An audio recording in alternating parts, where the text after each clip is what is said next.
questions, or do you want to just, no, you just go for it, it's probably better, Nigel.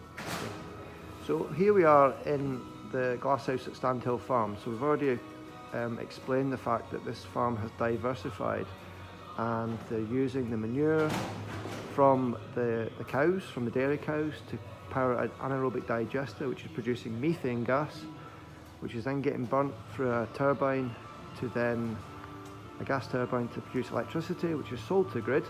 And some of that energy is used to power things like the fans and all the motorised valves and all the pumps that are used in this glasshouse. We've also said that the wood chip, the wood is brought in and chipped, and that's then burnt through a biomass boiler to then provide the heat for these glass houses. What we want to do now is to look at some of the crop that's grown in here. So these are all tomato plants. They're all vine tomatoes, which means that they basically just keep growing towards the sky, and you can see that they're supported on these wires.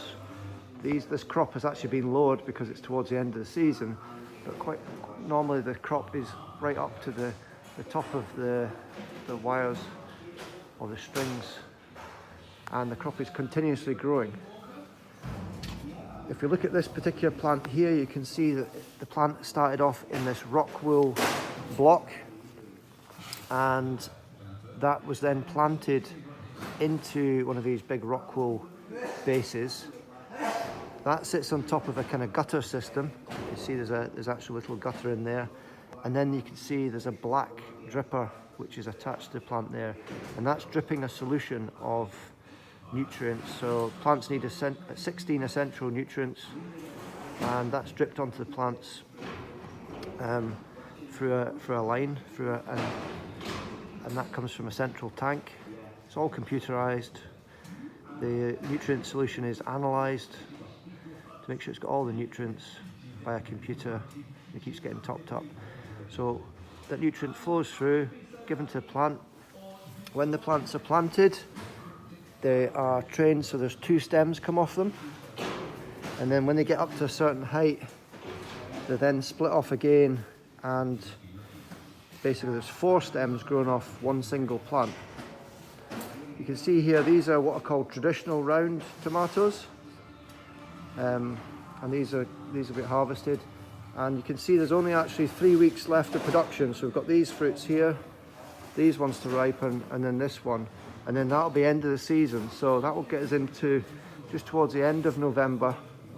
So it's typically 1 truss of fruit ripens per week, and they're roughly about a foot apart. These ones are spaced a little bit closer than that.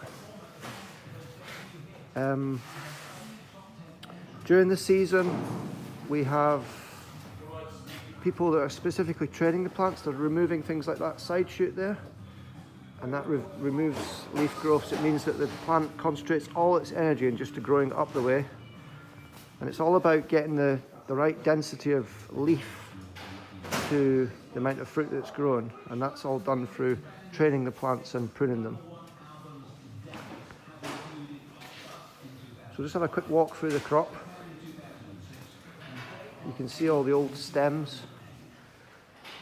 So basically these plants will grow to about 15 metres in length during the growing season, but as the plants are growing, they're lowered so that the fruit is always the picking height is always at sort of chest height to make things easier.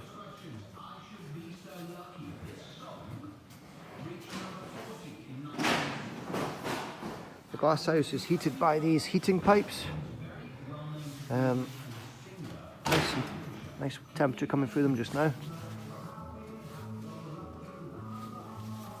And you can see that the rows are pretty long.